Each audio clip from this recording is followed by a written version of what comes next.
isang halik. Sa pamamagitan ng kilos na ito ng pagkakaibigan, naselyuhan ang isa sa pinakadakilang pagkakanulo sa kasaysayan. At ang pangalan ng taong gumawa nito, halos 2,000 taon na ang nakalipas, ay naging kasing kahulugan ng traidor. Judas Iscariote. Isa siya sa mga tagasunod ni Jesus. Ngunit siya rin ang taong nagkanulo at nagbigay sa kanya sa mga kaaway. At sa huli, pinagsisihan niya ang ginawa niya. Si Judas ay isa sa 12 apostol, isang lalaking pinagkakatiwalaan sa grupo. Lubha pa nga, sapagkat siya ang ingat-yaman na namamahala sa kanilang salapi. Noong mga panahong iyon, mapanganib ang sumunod kay Jesus. Palaging nagmamatyag ang mga pinunong panrelihiyon at ang mga sundalong Romano, at ang anumang munting kaguluhan ay maaaring mauwi sa pag-aalsa. Nasaksihan ni Judas nang malapitan ang mga himala, mga aral, at mga sagupaang hinarap ni Jesus. Gayunman, ang kanyang kwento ay magpakailanman nang tinataka ng iisang bagay, ang pagkakanulo. Isipin ang tagpo. Ang Jerusalem ay puno ng mga tao dahil sa pagdiriwang ng Paskwa. Masisikip ang mga lansangan, nag-uumapaw ang mga tao, at naroroon ang mga sundalong Romano sa lahat ng dako. Kadarating pa lamang ni Jesus sa lungsod at hinarap niya ang mga nagtitinda sa templo. Dahil dito, nais siyang ipahuli ng mga punong pari. Ngunit nang hindi napapansin ng mga tao, kailangan nila ng isang taong nasa loob, isang taong nakaalam kung saan matatagpuan si Jesus sa gabi, malayo sa karamihan. Si Judas ang taong iyon. Ngunit bakit niya ito ginawa? Hanggang sa ngayon, pinagtatalunan pa rin ng mga tao ang mga dahilan. Sinasabi ng Biblia na ito ay dahil sa salapi, 30 piraso ng pilak. Sinasabi rin ng mga aklat ni Lucas at Juan na ang Satanas ay pumasok kay Judas upang ipakita ang kapangyarihan ng kasamaan sa sandaling iyon. Mayroon pang ibang mga paliwanag, marahil ay nadismaya si Judas. Maaaring inaasahan niyang si Jesus ay magiging isang mandirigmang pinuno na magpapatalsik sa mga Romano. Ngunit nagsalita si Jesus tungkol sa isang kahariang hindi sa mundong ito at tungkol sa pagmamahal sa mga kaaway. Para kay Judas, maaaring ang mga ito ay nagmistulang kahinaan. May mga naniniwalang nais niyang pilitin si Jesus na gamitin ang kanyang kapangyarihan kapag siya'y naipit. Mayroon ding nag-iisip na siya'y nakaramdam lamang ng takot o napagod sa pamumuhay sa ilalim ng walang tigil na pagbabantay. Wala sa mga ideyang ito ang nag-aalis ng kanyang pagkakasala, ngunit tinutulungan tayong maunawaan ang bigat ng presyong kanyang dinanas. Sa huling hapunan, nagbabala si Jesus, "Isa sa inyo ang magkakanulo sa akin." Nilukob ng kalituhan ang hapag. Gayunman, nagtungo pa rin sila sa isang harding tinatawag na Getsemani. Habang nananalangin si Jesus, dumating si Judas kasama ang mga bantay. Ang palatandaang magtuturo kung sino ang aarestuhin ay isang halik, isang kilos ng pagmamahal at paggalang na ginamit upang isuko ang isang tao sa kamatayan. Pagkatapos ng pag-aresto, pansamantalang naglaho si Judas. Nang muli siyang lumitaw, ipinakita niya ang kanyang pagsisisi. Sinikap niyang ibalik ang salapi na sinasabi, "Ako'y nagkasala, ipinagkanulo ko ang isang taong walang sala." Ngunit hindi ito pinansin ng mga pari. Sa matinding kawalan ng pag-asa, inihagis ni Judas ang mga barya sa sahig ng templo. May 2 salaysay tungkol sa kanyang wakas. Ang isa ay nagsasabing nagbigti siya. Ang isa naman ay nagsasabing siya'y namatay ng trahedya sa isang bukid na binilig gamit ang parehong salapi. Alin man dito, ang nagawa ay hindi na maaaring bawiin. Ngunit bakit nga ba ipinagkanulo ni Judas si Jesus? Ang 30 piraso ng pilak ay hindi naman isang malaking kayamanan. Politika ba ang dahilan kung naghahangad siya ng revolusyon? Iniwan ba siya ng landas ng kapayapaan ni Jesus sa pagkadismaya? At paano naman ang tadhana? Alam na ni Jesus na siya'y ipagkakanulo. Kung ang lahat ay bahagi ng plano ng Diyos, wala bang ibang pagpipilian si Judas kundi gawin ang kanyang ginawa? O maaari ba sana siyang kumilos ng naiiba? Ang tensyong iyon sa pagitan ng banal na plano at ng pagpili ng tao ang dahilan kung bakit si Judas ay isang napakatingkad na figura. Mahalagang alalahanin na si Judas ay hindi nag-iisang nabigo. Ikinaila ni Pedro na kilala niya si Jesus ng 3 beses. Ang iba pang mga alagad ay tumakas dahil sa takot. Ang malaking kaibhan ay ang ginawa nila pagkatapos. Umiiyak si Pedro, nagsisi, at muling nagsimula. Si Judas naman ay nilamon ng pagkakasala at hindi nakakita ng anumang daan palabas. Sa kasaysayang Kristiyano, ang pagkakanulo ni Judas ay itinuturing na isang kinakailangang hakbang upang maganap ang pagpapako sa krus. Hindi nito siya ginagawang isang trahedyang bayani, ngunit ipinakikita nito kung paanong ang maling mga pagpili ng tao ay maaaring maging bahagi ng isang bagay na higit na mas malaki. Sa huli, nananatiling isang napakalaking tandang pananong si Judas tungkol sa pagkakasala, tadhana at sa posibilidad ng kapatawaran. Pumasok sila sa Senado na iniisip nilang maliligtas na nila ang Republikang Romano, ngunit sa halip ay nagsimula sila ng isang kakilakilabot na digmaang sibil na tuluyang nagwasak dito. Isa itong planadong pag-atake sa maliwanag na liwanag ng araw sa pinakasentro mismo ng Roma. Dahil doon, ang mga pangalang Brutus at Cassius ay habang panahong natatak sa kasaysayan bilang halimbawa kung paano ang pagpatay sa isang makapangyarihang pinuno ay pwedeng mauwi sa nakapangingilabot na kabiguan. Sina Marcus Junius Brutus at Gaius Cassius Longinus ay hindi basta kung sino-sino lamang. Mahalagang mga senador sila, matatandang may karanasan na mahusay na nakakaalam sa mga batas ng Roma at nauunawaan na ang kanilang mga hakbang ay magkakaroon ng napakalaking bunga. Si Brutus ay mula sa isang tanyag na angkan. Isa sa kanyang mga ninuno ang nagpalayas sa matatandang haring Etruscan mula sa Roma. Dahil doon, ang mismong pangalan niya ay nagsisilbi ng babala sa sinumang magtatangkang mamuno ng nag-iisa, gaya ng isang hari. Si Cassius ay isang matalinong general at politiko. Nasaksihan na niya noon ang mga digmaang sibil at alam niya ang mga panganib nito. Ngunit hindi rin siya nagtitiwala sa sinumang nag-iipon ng kapangyarihan sa sarili. Para sa kanya, ang panoorin ng isang tao na patuloy na lumalakas ay isang banta para sa buong Roma. Nang hiranging diktador habang buhay si Julius Caesar, tumatanggap ng labis-labis na parangal at maging ang kanyang mukha ay inilagay sa mga barya. Nakita yon ni Brutus at Cassius bilang isang malinaw na hudyat ng panganib. Ang pinakamapelikulang bahagi ay malapit ang ugnayan ni Cesar at Brutus. Ang ina ni Brutus ay isang babaeng malalim, ang koneksyon kay Cesar. Noong nakaraan, nakipaglaban pa nga si Brutus laban kay Cesar, kasama ng General Pompey. Gayunman, pinatawad siya ni Cesar at tinrato ng may malaking paggalang. Binigyan siya ng mahahalagang posisyon at maluwag na tinanggap sa kanyang bilog ng mga kaibigan. Napakamahal ni Cesar si Brutus at ang magpatawad sa ganoong paraan ay isang bagay na bihirang-bihira sa Roma. Isang lungsod na puno ng paghihiganti. Tensyonado ang atmosfera sa Roma bago pa man ang pagpaslang noong buwan ng Marso, taong 44 bago isilang si Kristo. Katatapos lamang manalo ni Cesar sa isang digmaang sibil at pinatatawad niya ang kanyang mga kaaway sa pagtatangkang magdala ng kapayapaan. Para sa ilan, siya ang bayaning nag-aayos sa Roma. Para naman sa iba, sinisira niya ang dating paraan ng pamumuno, ang republika. Sa isang pista, iniaalok ni Mark Antony kay Cesar ang isang koronang maharlika at tumanggi siya. Ngunit nanatiling nakabitin ang tanong, tumanggi ba siya dahil totoong ayaw niyang maging hari o palabas lamang ang lahat?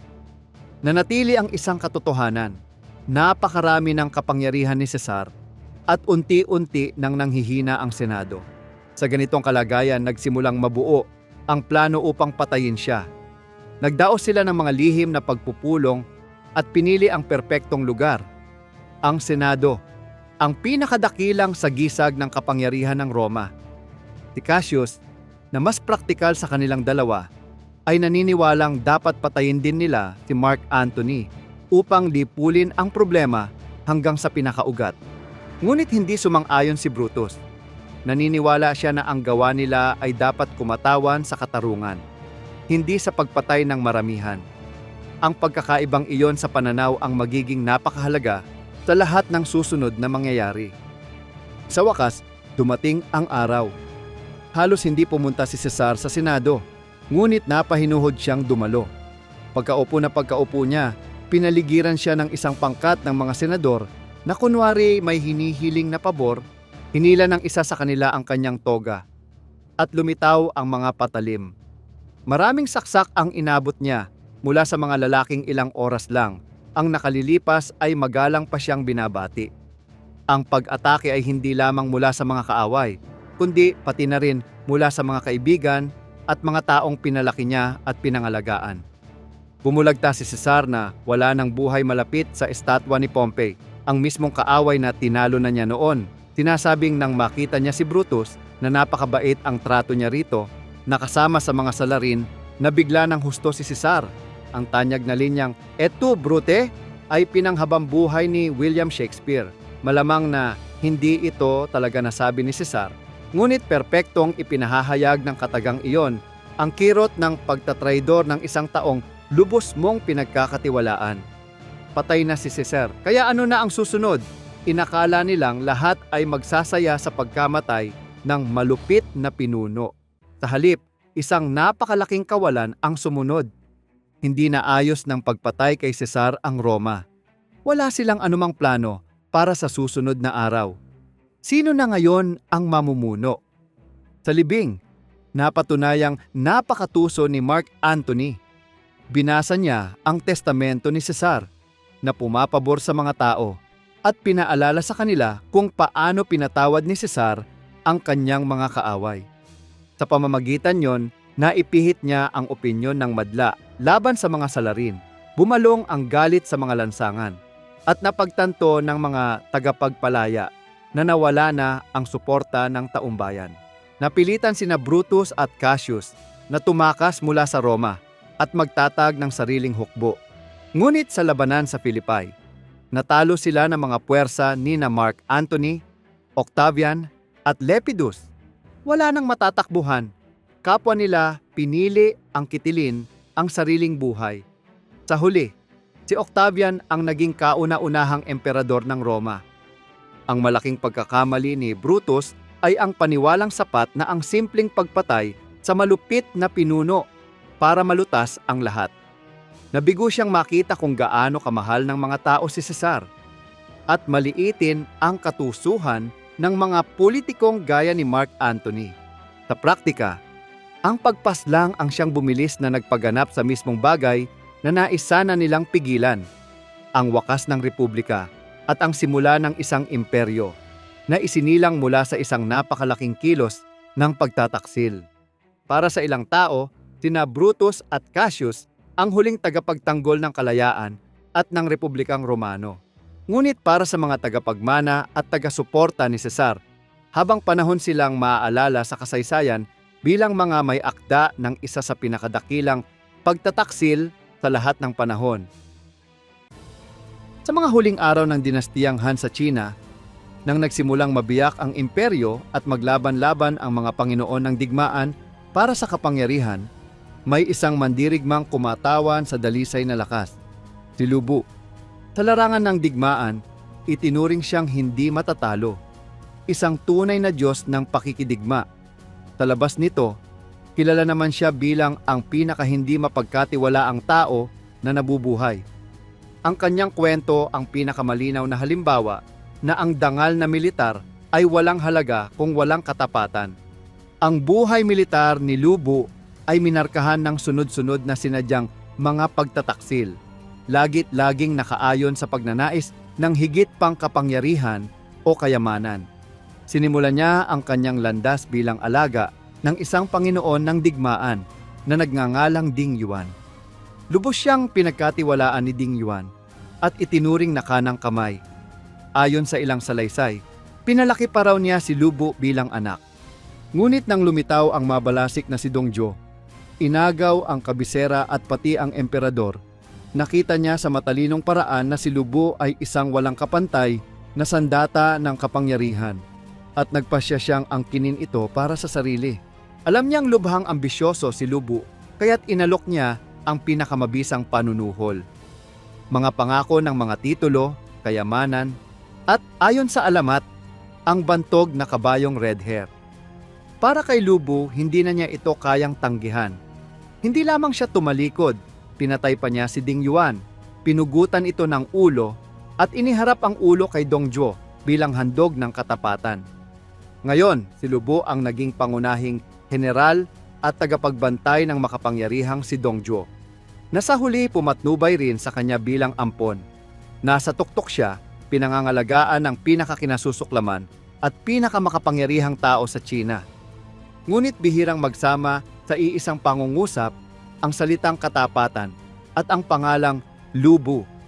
Nagsimulang mapagtanto ng iba pang mga opisyal na sabik na mailigtas ang imperyo mula sa tirano, na iisa lamang ang taong maaaring makalapit kay Dong Zhuo, si Lubu mismo. Batid ang pabago-bago niyang kalooban at ang kanyang ambisyon. Ginamit nila, ayon sa maraming kwentong bayan, ang isang napakagandang dalagang nagngangalang Jiao Chan upang mag-udyok ng hidwaan sa pagitan ng dalawa. At minsan pa, napahinuhod si Lubu na pagtaksila ng kanyang Panginoon. Sa isang pangyayaring nagpagulat sa buong imperyo, pinangunahan niya ang kudeta at siya mismo ang pumatay kay Dong Zhuo, ang kanyang pangalawang amang ampon. Maaaring napalaya ni Lubu ang bansa mula sa isang tirano, ngunit tinatakan din niya habang buhay ang kanyang reputasyon. Siya ang taong pumapatay sa mga nagtaguyod sa kanya. Matapos ang pagkamatay ni Dong Zhuo, sinikap ni Lubu na maging isang dakilang Panginoon ng digmaan. Naglibot siya sa China upang humanap ng kakampi, ngunit batid ng lahat ang kanyang nakaraan. Sasapi siya sa isang pinuno at pagkatapos ay tatraydurin ito. Makikipagkasunduan siya sa kapayapaan at saka naman sisirain. Walang sino mang nais tumalikod sa harap ni Lubu dahil sa takot na itatarak niya ang patalim sa likod. Ang kanyang katapusan ay tuwirang bunga ng kanyang masamang pangalan. Nang sa wakas ay natalo at nabihag siya ng makapangyarihan at maalamat na si Cao Cao, sinubukan ni Lubu na makipag-ayos. Inaalok niya ang kanyang paglilingkod, ipinagyayabang na sa tulong ng kanyang lakas, masasanib ni Cao Cao ang buong China. Naakit saglit si Cao Cao, ngunit binalaan siya ng kanyang mga tagapayo. Pinaaalala sa kanya ang sinapit ni Ding Yuan at Dong Zhuo. Sa sandaling iyon, naging malinaw na ang lakas ni Lubu ay walang saysay kung wala namang makapagtitiwala sa kanya. Kaya't napagtanto ni Cao Cao na ang pagpapanatili kay Lubu ng buhay ay isang panganib na hindi niya matatanggap. At pinatay ang pinakadakilang mandirigma ng kanyang panahon sa pamamagitan ng paggilit ng leeg. Ipinakikita sa atin ng kwento ni Lubu na ang lakas ay maaaring maghatid ng takot, ngunit ang walang humpay na pagtataksil ay titiyak na wala kang magiging kakampi. Isang simpleng bulong mula sa isang taksil ang nagwakas sa pinakaheroikong paninindigang militar na nakita na ng mundo. Isang nakatagong daan, isang daliring tumuturo paakyat sa gilid ng bundok, at bigla nahayag ang mahinang punto ng isang hukbong, tila hindi matatalo. Ganyan pumasok sa kasaysayan si Ephialtes ng Trakis, isang karaniwang tao na walang kasikatan ni kapangyarihan, bilang gabay na nagpakita sa mga Persyano ng isang hindi kilalang daan na nagbago sa takbo ng labanan. Sa Thermopylae, ginawang nakamamatay na bitag ang isang bayaniing depensa. Nangyari ang kwentong ito noong 480 bago si Kristo. Nilusob ng haring Persyano na si Xerxes ang Gresya, kasama ang napakalaking hukbo. Ang plano ng mga Griego ay gamitin ang heograpiya sa kanilang bentahe, lumaban sa masisikip na lugar kung saan hindi uubra ang napakaraming bilang ng mga Persyano. Sa Thermopylae, isang makitid na lagusan sa pagitan ng bundok at dagat, nagawa ni Haring Leonidas at ng kanyang mga tauhan, mga Spartan at mga sundalo mula sa iba pang mga lungsod-estado ng Gresya. Ang tila imposible, pigilan ang isang halimaw na hukbo sa loob ng ilang araw. Umatake ang mga Persyano, ngunit paulit-ulit na napaatras. Simple ang layunin ng mga Griego. Bumili ng oras upang makapaghanda sa digmaan ang natitirang bahagi ng Gresya. Sa sandaling ito, lumitaw si Ephialtes. Isa siyang pastol mula sa rehiyong iyon at kabisado niya ang bawat landas sa bundok. Ang impormasyong hawak niya ay hindi lihim ng estado, ngunit hindi ito alam ng sino mang hindi taga roon. Ang naging dahilan kung bakit napakapasya ng kanyang ginawa ay ang tiyempo. Sa gabi, habang nagpapahinga ang mga Griego, inakay ni Ephialtes ang mga sundalong Persyano sa pinaikling daan at dinala sila sa likod ng mga hanay ni Leonidas. Pagsikat ng araw, nakita ng mga Griego na napapaligiran sila. Hindi na umubra ang estratehiyang harangin ang lagusan. Kumilos agad si Leonidas. Pinauwi niya ang karamihan sa kanyang mga kaalyado upang makatakas at makalaban sa ibang araw. Ngunit pinili ng mga Spartan at ng isang pangkat ng mga sundalong Thespian na manatili at lumaban hanggang wakas. Malupit ang huling labanan, ngunit nagawa pa rin nilang lalo pang patagalin ang pag-usad ng mga Persyano. Sa huli, bumagsak ang Thermopylae, ngunit napatunayang napakahalaga ang panahong kanilang nakuha at nagbigay daan upang mailikas ang lungsod ng Athens, na naghanda ng entablado para sa susunod na dakilang labanan sa dagat. Ngunit bakit ginawa iyon ni Ephialtes? Itinuturo ng mga sinaunang historiador ang tatlong posibleng motibo. Ang una ay kasakiman. Umasa siya sa isang mayamang gantimpala mula sa haring Persyano. Ang ikalawa ay usapin ng kaligtasan. Ang kanyang rehiyon ay nasa ilalim na ng impluwensiyang Persyano. At ang pakikipagtulungan sa mas malakas na panig ang tila pinakaligtas na pagpipilian. Ang ikatlong motibo ay maaaring simpleng pansariling interes. Hindi tulad ng mga sundalong lumaban para sa kanilang lupain at bayan, maaaring ang iniisip lamang ni Ephialtes ay ang sarili niyang pakinabang. Hanggang ngayon, may munting pagdududa kung siya nga ba talaga iyon. Itinala ng historiador na si Herodotus na may iba pang pangalang umiikot noon, ngunit sa huli ay si Ephialtes ang itinuro ng kwento bilang pangunahing may sala. Naglagay ng pabuya ang mga Griego sa kanyang ulo, kaya napilitan siyang tumakas. Pagkaraan ng ilang taon, napatay siya. Ngunit sa ibang alitan, hindi dahil sa kanyang pagtataksil. Nasa paghahambing ang lakas ng kwentong ito ng pagtataksil. Sa isang panig, naroon ang tapang at sakripisyo ng mga sundalo. Sa kabila, isang karaniwang taong may mapa sa kanyang isipan. Hindi natalo ang labanan dahil nang hina ang mga bayani, kundi dahil may isang taong basta na lamang ibinaling ang takbo ng sagupaan. Sa paglipas ng panahon, ang pangalang Ephialtes ay naging salitang Griego para sa bangungot, gaya ng isang banta na dumarating kapag hindi mo ito inaasahan. Madaling ilarawan ang kwento bilang labanan ng mabuti laban sa masama, ng matatapang laban sa taksil. Ngunit mas masalimuot ang realidad. Ipinapakita nito kung paanong ang kaalaman sa isang lugar ay maaaring mas makapangyarihan kaysa sa isang hukbo, at kung paanong ang mga pagpili ng karaniwang tao ay maaaring magbunga ng napakalalaking kahihinatnan. Kaya si Ephialtes ay lubhang naaalala.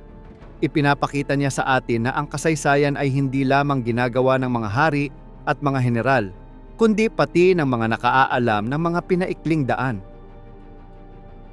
Ano ang nangyayari kapag nilalamon ng matinding puot ang pinakadakilang bayani ng isang bansa laban mismo sa kanyang sariling bayan?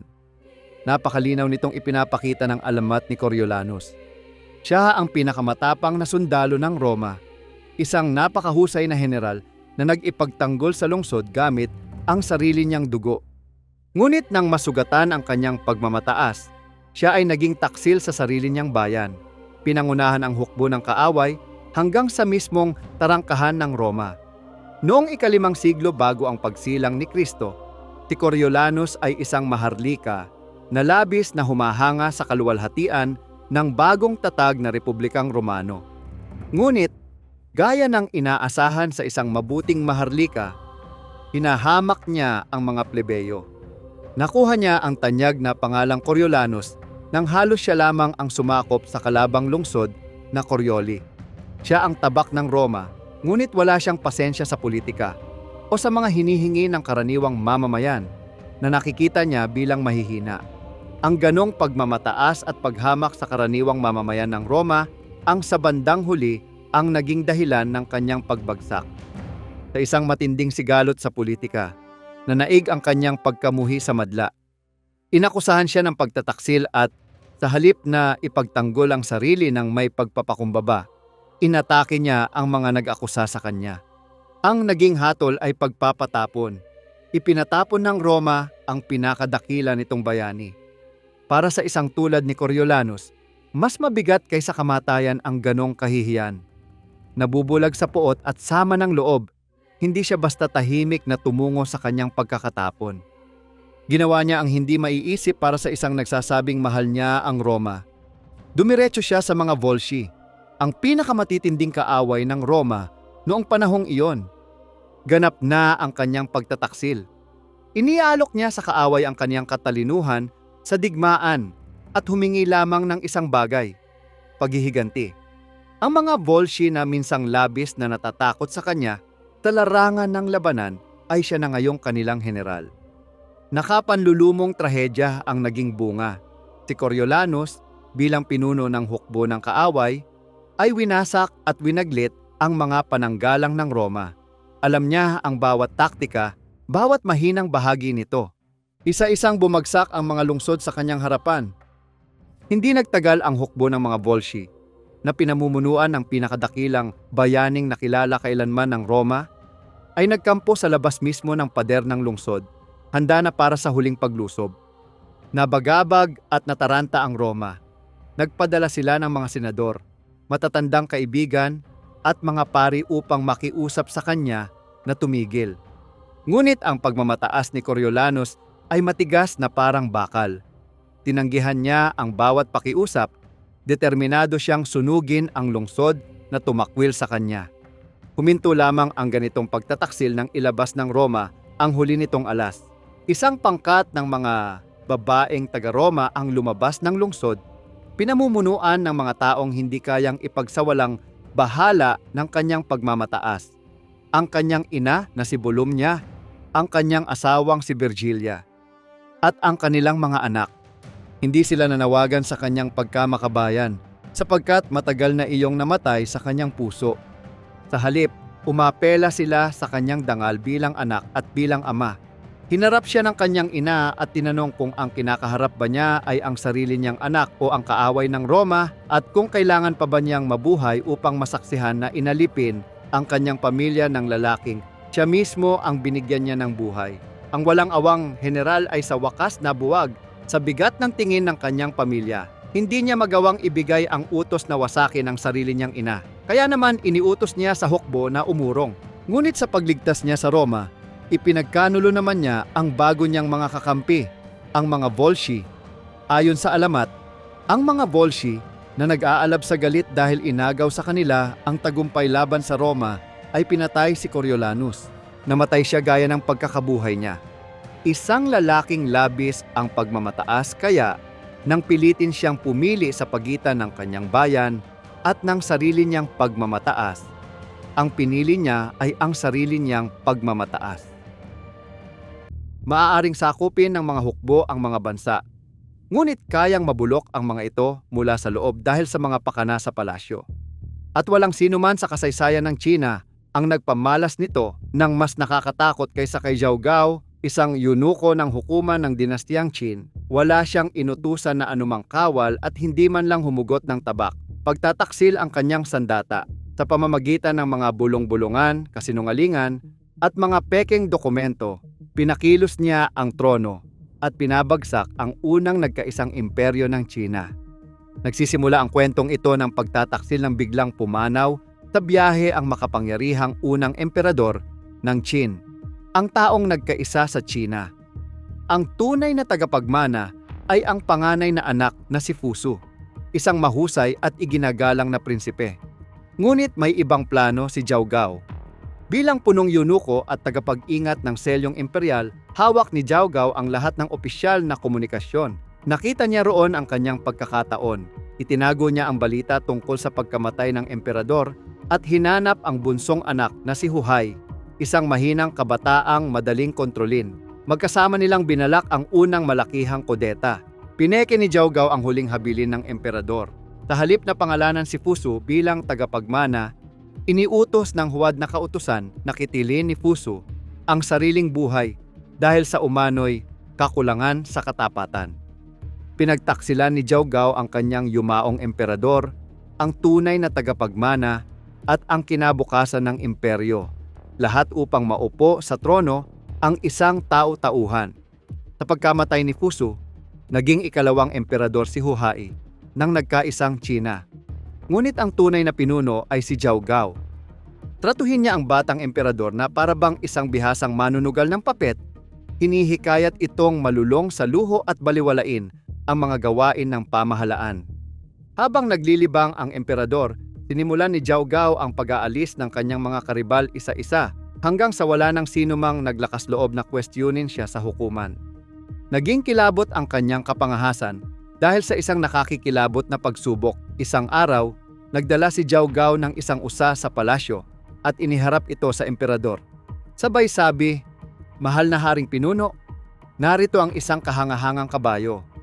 Naguluhan ang emperador, natawa, at tinanong ang kanyang mga ministro kung ano ang kanilang nakikita. Isa pala itong bitag. Ang mga ministro na nagsabi ng totoo, iyan ay isang usa, ay palihim na tinatakan ni Jiao Gao at kalaunan ay pinaslang dahil sa umano'y kawalan ng katapatan. Yaong mga nagsinungaling upang palugurin si Jiao Gao ay naitaas ang ranggo. Sa pamamagitan ng gawaing iyon, napatunayan ni Jiao Gao na ang takot na kanyang idinulot ay mas mabigat kaysa katapatan sa emperador o maging sa mismong realidad. Sa gayon, lubos niyang nakontrol ang hukuman ng imperyo. Habang pinaglalaroan ni Jiao Gao ang kapangyarihan, nagsimulang gumuho ang imperyong itinayo ng unang emperador gamit ang dugo at bakal.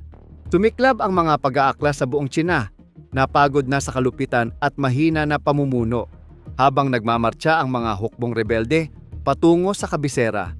Napagtanto ni Jiao Gao na hindi nakapakipakinabang ang kanyang tau-tauhan. Sa kanyang huling pagtataksil, siya mismo ang tumalikod sa emperador na iniluklok niya sa trono, na nagbunsod sa pagkamatay nito. Sinubukan niyang magluklok ng isa pang kasapi ng pamilyang Maharlika. Ngunit huli na ang lahat. Napatay si Jiao Gao sa kaguluhang sumunod. Di naglaon ang dinastiyang Qin na sinasabing tatagal ng 10,000 henerasyon ay bumagsak matapos ang tanging 15 taon. Hindi dinala ng pagtataksil ni Jiao Gao ang kapangyarihang kanyang inaasam, ngunit tiniyak nito ang kanyang lugar sa kasaysayan bilang lalaking ang mga lihim na pakana sa likod ng tabing ay nakayanang magwasak ng isang buong imperyo. Ilan lamang sa mga taksil sa kasaysayan ang kasing talino, kasing karismatiko, at kasing wasa ni Alcibiades. Kaya niyang magbigay inspirasyon sa lungsod ng Athens na mangarap ng kaluwalhatian.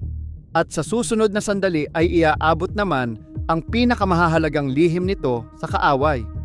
Ang kanyang buhay ay sunod-sunod na pagpapalit ng panig ng katapatan, kung saan ang tanging panig na talagang mahalaga sa kanya ay ang sarili niyang panig.